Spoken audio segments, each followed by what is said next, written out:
Hi, Chimney. This is Jim Gillis with the National Student Parent Mock Election and Win My Vote. Thanks so much for linking in so quickly, and sorry you can't see me. I have my camera on, but each time I turn on the screen capture software, it goes away. So I'm going to have to figure that out, but I wanted to get this to you as soon as possible and would love to talk with you about your organization.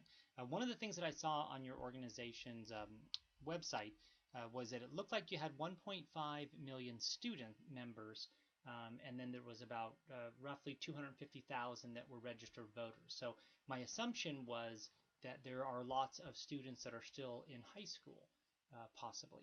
But either way, it doesn't matter. If they are, if there are that many, if the balance are in high school, then that's even better for what I want to talk with you about, which is the National Student Parent Mock Election slash National Student Vote.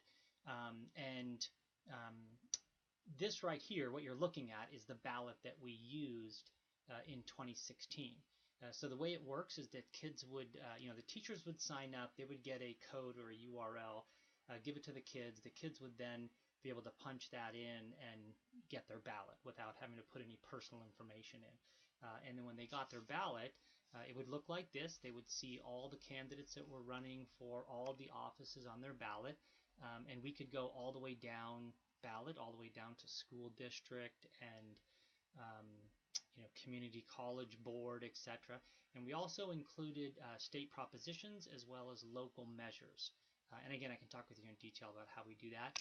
This year, we're going to probably get rid of the propositions and measures and just have what are called ballot questions, which will be probably 5 to 6 topical questions like Second Amendment, immigration, voting rights, the health care, those types of things.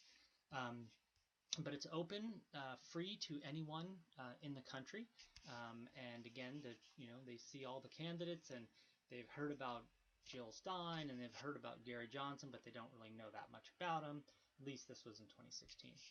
So they want to learn a little bit. They can just click on the profile and then they can hear directly from the candidate. I'm Gary Johnson, candidate for President of the United States, and I approve this message.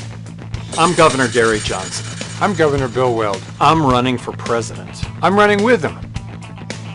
It's great because they understand this type of format, and then they can go through and see issue statements by this candidate.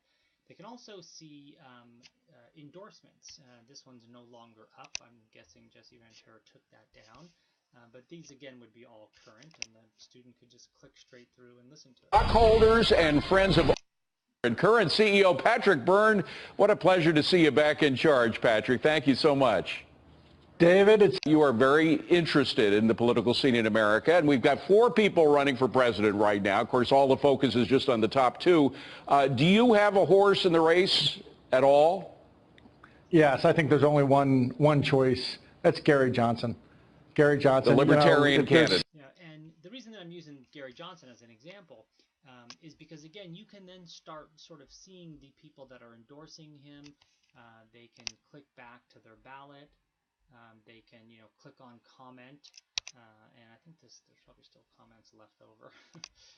But they can comment to their friends, and that's anybody that's on this same ballot, so it'd be anybody in the state. And then they can watch debate videos. They can do a variety of things. Then they can share the candidate's profile on social media and go back and forth. And then let's say if they decide they like Gary Johnson, they can click on his star, and then he'll move to the front of their ballot just so it's easier to keep track of. And they'll also see that he has 3% of the favorites. And these are actual real numbers here, just for the California ballot. And then, they can move on to the next race. And then the thing that made it so nice was that the students could do this. They could do it on their Chromebooks, on their tablets, their cell phones. And they would go through, and they would all make their votes and make their comments and stuff. And then we could give the teacher the results from her class, from her school district, from the county, from the state, and then obviously overall. But we did a couple of mock elections. We did the National Student Parent Mock Election, which was about 5 million teachers and students throughout the country. We also did the National Association of Student Councils mock election, and that was at their annual meeting. It was about 1,100 kids, and that went really well also. Again, the kids liking the idea of being able to see videos and see the candidates, and obviously comment and favorite and do that type of stuff.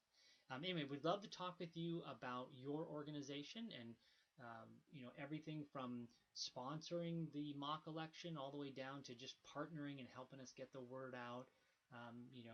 Sending it out to your members list that are in high school and that type of stuff. So thanks a lot. Bye-bye.